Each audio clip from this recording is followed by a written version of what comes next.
Visual effects have evolved dramatically since their inception in the 1980s, and the credit goes to Hollywood, who has been able to do the unimaginable task of bringing fiction into our real world. It's no wonder then that our famous childhood animated characters are all coming back to life. Hello everyone, and today we'll look at some of the best movie scenes and how they actually look like before and after VFX. So, let's get started. At number 7, Maleficent, Mistress of Evil. Angelina Jolie truly mastered the art of flying in this 2019 fantasy film. However, to look photorealistic on the big screen, a lot of it was achieved using CGI, and the wings were always completely computer-generated. Now, to make them fly, the traditional method of lifting them up in the air using wires only worked to a certain extent during takeoffs and landings. So the VFX team developed another method where Angelina Jolie and the other characters were flown in the air using a two-pronged tuning fork rig. The rig worked like this. Just imagine how a pitchfork looks here, with no center prong. The center prong being where the performer goes. The fork also had a steering wheel at the back along with a wire that goes to the ceiling on the top. The people in their blue suits are the ones who manually control the wheel. The tuning fork rig worked quite well, in particular for hovering scenes which allowed the director to fly them backwards, forwards, or sideways in full 360-degree movement. Sometimes up to 3 actors were suspended in the rig within a blue screen space, which were later turned into CGI backdrops. Now, these 2 blue blades which you see at Jolie's back were the ones which were later replaced with animated wings. In those instances, the CGI team would then match the wings with the natural movements in the actors' performances. At number 6, Terminator 2: Judgment Day.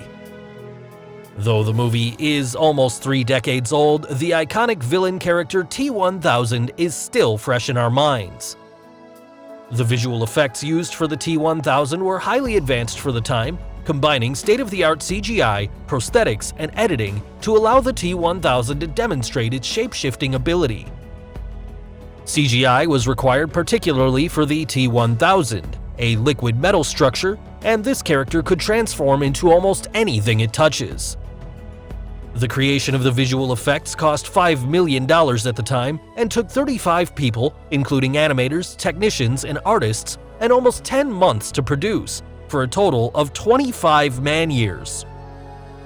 Despite the large amount of time spent, the CGI sequences only totaled 5 minutes of the film. To make a computer model of the face of the T-1000, the VFX team used laser scanning technology called CyberScan. They projected a laser beam across the face of Robert Patrick and used video cameras to build the 3D database. Robert's distinctive walk and run were also recorded and studied vigorously to make the T-1000 as realistic as possible. At number 5, The Jungle Book. The thing that makes The Jungle Book different from any other CGI-intensive film is that it was shot entirely against a blue screen with only a single actor, Neil Sethi, who played Mowgli. All of the 70 animal species and the entire environment was created in CG, and for reference, animal puppet figures and a few people in blue suits were provided for Mowgli to act against, although none appear in the finished film. By creating a digital jungle that is almost impossible to travel to in the real world, the VFX team immersed audiences in an exotic, imagined environment similar to what Avatar did with Pandora, but here they did it for the entire movie. Since the human eye is quite good at catching anything fake, the effects team did a great job in extending naturalism to show how animal mouths moved around human words. They even developed a new software for animating muscular structure in the animals. Such was the enormity of the task that it took 800 shots to create the visual effects of the jungle. The VFX shots took a total of 37 million hours of rendering. On average, a frame took 14 to 24 hours of rendering, while the maximum it took was 42 hours.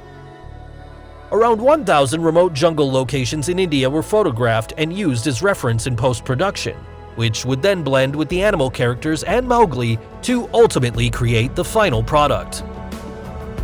At number 4, The Walk. Philippe Petit, the man who is famous for his high-wire walk between the Twin Towers of the World Trade Center in New York City in the year 1974. The iconic stunt was recreated in the 2015 film The Walk, played by Joseph Gordon-Levitt as Philippe Petit. Since the Twin Towers no longer exist, the filmmakers had to recreate everything from scratch, and there was not a single piece of real footage available. The team digitally recreated the site, including the Twin Towers and its views of Manhattan as they once appeared. Only the top corner section of the South Tower was physically built, surrounded by acres of green screen.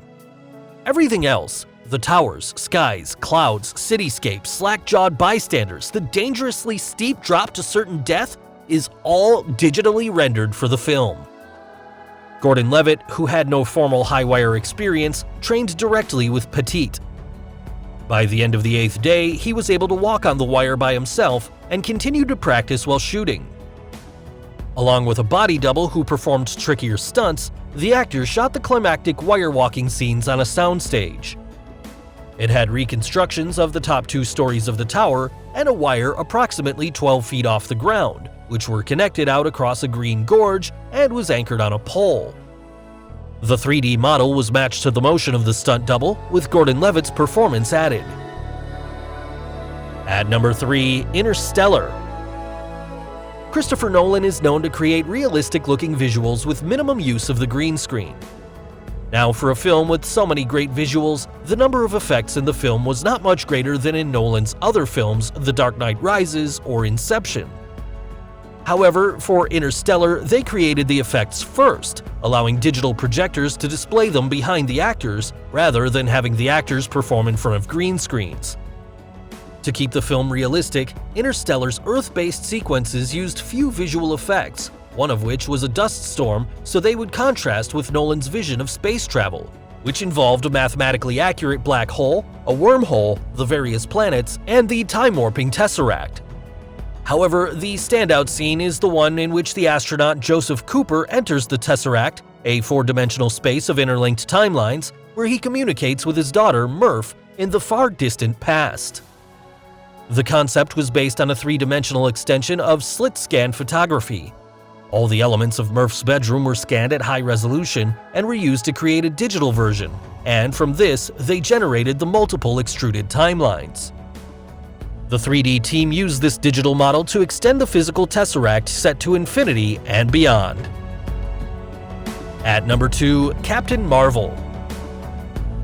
Everyone remembers Captain Marvel in the Avengers Endgame, where she arrives only at the end to destroy those gargantuan spaceships.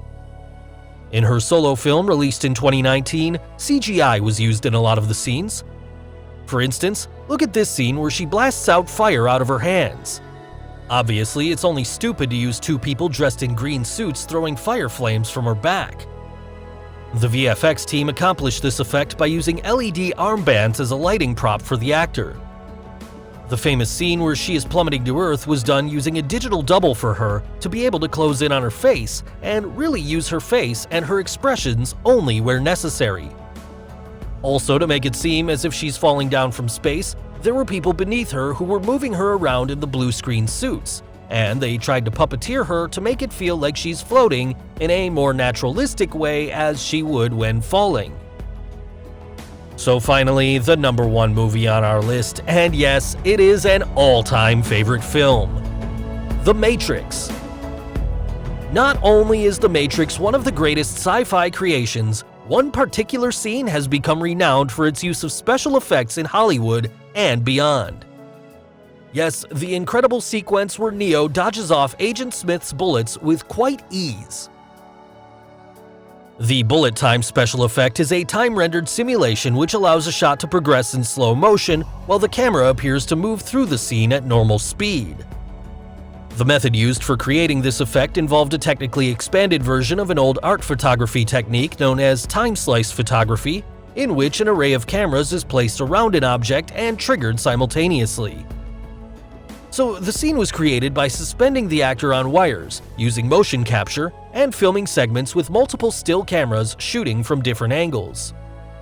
Then, instead of firing the cameras simultaneously, the visual effect team fired the cameras fractions of a second after each other, so that each camera could capture the action as it progressed, creating a super slow motion effect. When the frames were put together, the resulting slow motion effects reached a frame frequency of 12,000 per second, as opposed to the normal 24 frames per second of film, to create this stunning effect. So guys, hope you enjoyed this video. And what do you think of these movie scenes? And which VFX movie is your favorite? Tell us in the comments below. Do like and share this video with your friends on social media. For more such amazing things, don't forget to subscribe to our channel.